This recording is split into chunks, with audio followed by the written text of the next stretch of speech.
সামাজিক সম্প্রীতি বা সাম্প্রদায়িক সম্প্রীতি রক্ষা এবং সার্বিক আইন শৃঙ্খলা পরিস্থিতি পর্যালোচনা উন্নয়ন কিভাবে করা হয় যাবে এই সংক্রান্ত আয়োজিত এই সভার সম্মানিত সভাপতি সুযোগ পুলিশ সুপার, সম্মানিত মাননীয় সংসদ সদস্য মহোদয়, সম্মানিত ওলামা একরাম, রাজনৈতিক ব্যক্তিবর্গ, সনাতন ধর্মের ভাই ও ভাইরা, সম্মানিত সাংবাদিকবৃন্দ, আমার সহকর্মীবৃন্দ, আসসালামু আলাইকুম ওয়া রাহমাতুল্লাহ। হিন্দু ভাইদের প্রতি শুভেচ্ছা। কথা বলার সময় একজন ভাই বলেছিলেন সূরা হিজরাতের একটা আয়াত যে আল্লাহ পাক রব্বুল আলামিন আমাদেরকে সৃষ্টি করেছেন। ওলামায়ে কেরাম বলেছেন আমরা প্রথমেই হযরত আদম আলাইহিস সালাম এবং হাওয়া আলাইহিস সালাম আমাদের আদি পিতা এবং আদি মাতা। এর পরবর্তীতে আমাদের বিভিন্ন গোত্র, বিভিন্ন ধর্ম, বিভিন্ন ভাবে সৃষ্টি হয়েছে। আমাদের আদি পিতা হযরত আদম আলাইহিস সালাম, পৃথিবীর প্রথম মানব। তাহলে আমাদের মধ্যে সম্প্রীতি থাকবে না কেন? আমরা যে জিনিসটা আমরা আলোচনা করি, পর্যালোচনা করি, আজকে দেখেন এই সাদুল্লাহপুরের ঘটনার পরিপ্রেক্ষিতে এটা আর সাদুল্লাহপুরে বা কলারবাড়িতে নেই, এটা সারা বাংলাদেশে হয়ে গেছে এবং সারা বাংলাদেশের গণ্ডি পেরিয়ে দেশের বাইরে পর্যন্ত হয়ে গেছে। এবং এই ঘটনাটা কেন্দ্র করে আমাদের কোন দেশের বিভিন্ন টিভি চ্যানেল টক শো করছে। আমাদেরকে মনে রাখতে হবে আমরা এই সমস্যাটা শুরু হয়েছে যখন, তখন আমরা হয়তো আমাদের চোখ এড়িয়ে গিয়েছি। যখন ভিত্তিপ্রস্তর হয় তখন আমরা আমাদের চোখ এড়িয়ে গিয়েছি, আমরা দেখতে পাইনি, অথবা দেখলেও আমরা তখন বিভিন্ন কারণে কেউ কিছু বলিনি। এখন যখন মহিরও ধারণ করলো সবার টনক নড়েছে। আমরা যেহেতু সমস্যার উদ্ভব হয়েছে, সমাধান অবশ্যই আছে। একজন আলোচনার এক পর্যায়ে আমাদের হুদায়বিয়ার সন্ধির কথা বলেছেন। হুদায়বিয়ার সন্ধির সময় যে চুক্তিগুলা হয়েছিল, হজ করতে এসে চুক্তির বৈষম্য থাকার পরেও প্রফেট মুহাম্মদ সাল্লাল্লাহু আলাইহি ওয়াসাল্লাম মেনে নিয়েছেন এবং হজ না করে ফেরত দিয়েছেন। এরপরে মক্কা বিজয় হয়েছে কিনা? কাজেই আপনার হিকমতের সাথে কাজ করতে হবে, স্ট্র্যাটেজিক প্ল্যান তৈরি করতে হবে। আমাদের সবাইকে মিলে একতাবদ্ধভাবে এই সমস্যার সমাধান করতে হবে। আমরা এই দেশের নাগরিক, এই দেশটা আমাদের। হিন্দু, বৌদ্ধ, খ্রিস্টান, অন্যান্য ধর্ম যারা আছে সবাই মিলেই বাংলাদেশ। বাংলাদেশের সবাই একত্রে বসবাস, এই আকাশের নিচে একত্রে বসবাসটাই আমাদের এই বাংলাদেশের সৌন্দর্য। অন্য কোথায় কি হচ্ছে ওটা আপনি উদাহরণ দিতে পারেন, সেটাকে উপলক্ষ করে আমার এই দেশে, আপনার এই দেশে, আমাদের এই দেশে ওটার ছায়া পড়ুক আমরা চাই না। চাই কি আমরা?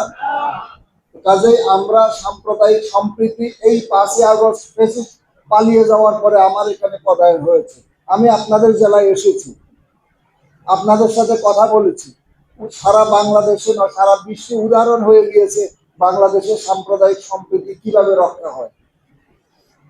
5ই আগস্টের পরপরই সেপ্টেম্বরের দিকে আপনার পূজা উদযাপন পরিষদ হয়েছে, পূজা উদযাপিত হয়েছে। আমাদের সনাতন ধর্মের ভাই বোনেরা ভয়ে ছিলেন, অনেকে মন্দিরে আসতে চান নাই।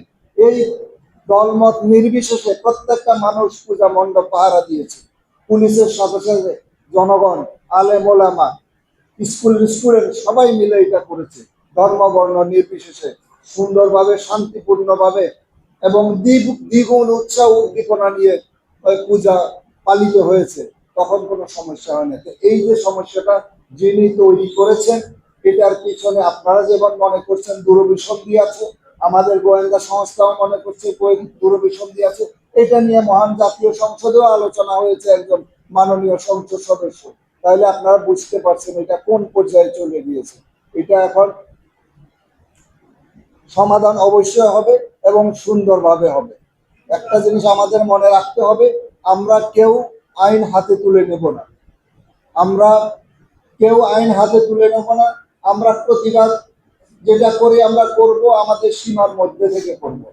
এমন কোনো কাজ আমরা করব না যেটাকে ইস্যু তৈরি করে অন্য দেশ বলতে পারে যে অমুক দেশে সমস্যা হচ্ছে। আমরা কাউকে ইস্যু তৈরি করতে দিব না। আমরা নিজেরা নিজেদের, আমরা সবাই ভাই ভাই। আমাদের এখানে আমরা মুসলিম সংখ্যাগরিষ্ঠ মানুষ।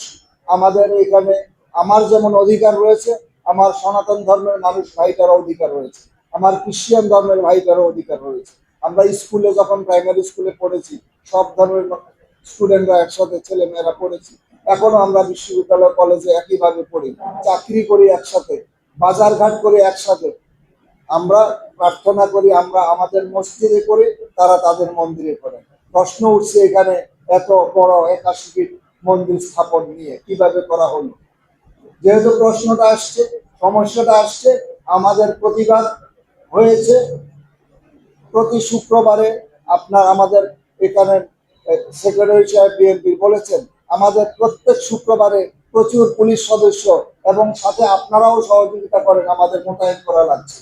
কখন কোন দিক দিয়ে, কারণ এখানে তৃতীয় পক্ষ ঢুকে গিয়েছে দেশকে অস্থিতিশীল করার জন্য। আপনারা এই জিনিসটা মনে রাখতে হবে যে অস্থিতিশীলতার সুযোগ নিয়ে যে ওইখান দিকে যাওয়ার সময় কেউ একটা ঢিল মারলো মসজিদের দিকে, তখন বলবে যে এই হিন্দু ভাই মসজিদে ঢিল মেরেছে।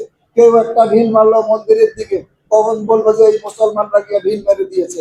ইস্যু তৈরি যাতে না হয়, এই জিনিসগুলো মনে রাখতে হবে।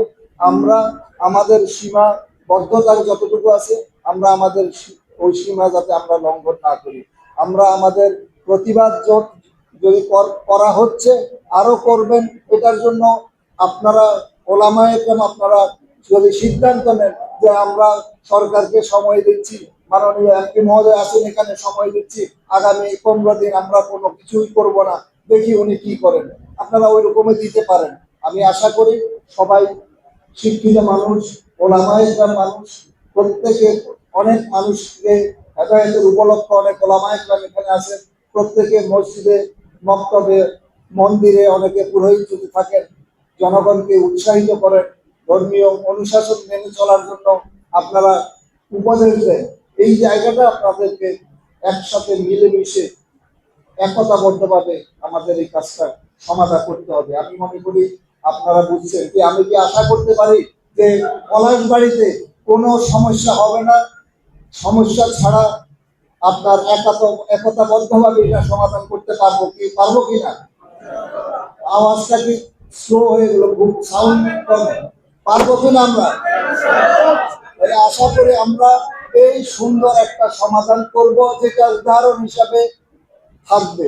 দুষ্কৃতিকারী বিভিন্ন ধরনের উস্কানিমূলক এআই দিয়া তৈরি করে করে উস্কানি দিচ্ছে কিনা, প্রত্যেকটা ভিডিও, প্রত্যেকটা অডিও কিন্তু অরিজিনাল মানুষের না, কণ্ঠ দিয়ে এআই দিয়া তৈরি করে ছেড়ে দিচ্ছে একজনকে দিয়া। কাজে এই জিনিসগুলো আমাদেরকে বুঝতে হবে, আমাদের ইয়াং জেনারেশন। কারণ আমাদের ধর্মীয় অনুভূতিতে আঘাত লাগলে আমার যেমন কষ্ট লাগে, আমার সনাতন ভাইদের কোনো প্রতিমার প্রতি যদি কোনো কটাক্ষ করা হয় তাদেরও কষ্ট লাগবে, খ্রিস্টান ভাইদেরও তদ্রুপ কষ্ট লাগবে। এই জন্য ধর্মীয় অনুভূতিতে আঘাত হানার মতো কাজ যদি কেউ করে থাকে, রাষ্ট্রীয়ভাবে, সামাজিকভাবে এবং আমাদের এখানে প্রশাসনিকভাবে এটা সমাধান আমরা করবো ইনশাআল্লাহ। আমরা ইতিমধ্যে কথা হয়েছে, গতকালকেও কথা হয়েছে, এখানে যাতে সম্প্রীতি যাতে নষ্ট না হয়, কিভাবে সমাধান করা যায় আলোচনা চলছে। সমাধান একটা বেরিয়ে আসবে, রাখা না রাখা কোনোটাই আমরা আমাদের হাতে নেই এখন। এটা এখন সর্বোচ্চ পর্যায়ে চলে গেছে। আপনাদের এই দাবি দেওয়া সর্বোচ্চ পর্যায় পর্যন্ত পৌঁছে গেছে। আপনারা ধৈর্য ধারণ করবেন এবং আপনাদের মাধ্যমে আমাদের মুসলিয়ান একরাম যারা প্রতি শুক্রবারে বের হন, আপনাদের কথা শুনে যে ইমানি দায়িত্ব মনে করে এইটাকে যাতে কেউ পুঁজি করতে না পারে। অনেকে উস্কানিমূলক কথা বলে যে তৌহিদি জনতাকে বাংলাদেশে থাকতে দিবে না, এরকম কথাও তো অনেকে এই ফেসবুকে বা ইউটিউবে এআই দিয়া তৈরি করছে না। এই যে জিনিসগুলাকে কাম দিবেন না, এগুলা এআই দিয়া তৈরি করা জিনিস, এগুলা ফ্যাক্ট চেক করা হচ্ছে, এগুলা সব এআই দিয়া তৈরি করা।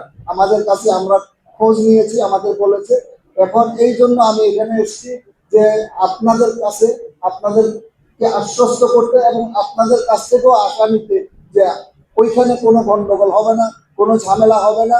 সনাতন ভাইরা যেভাবে এতদিন নির্বিঘ্নে চলাফেরা করেছেন ঠিক সেভাবে তারা চলবে। অপরাধী যিনি আছেন, যার ব্যাপারে কথা উঠছে, সেটাও আপনার দুদক ইনকোয়ারি শুরু করেছে। তার এই অর্থের উৎস কোথায় কি আছে সেটা ওই সংস্থা দেখবে। এখানে যদি কোনো দুরভিসন্ধি থেকে থাকে সেটাও রাষ্ট্র দেখবে এবং এটা কিভাবে সমাধান করা যায় সবার সম্মিলিত প্রয়াসের মাধ্যমে আমরা সমাধান করব ইনশাল্লাহ, করতে পারবো ইনশাল্লাহ। সবাই মিলে আমরা কাজ করি, দেশটা গড়ি, কারণ এই দেশের নাগরিক আমরা সবাই।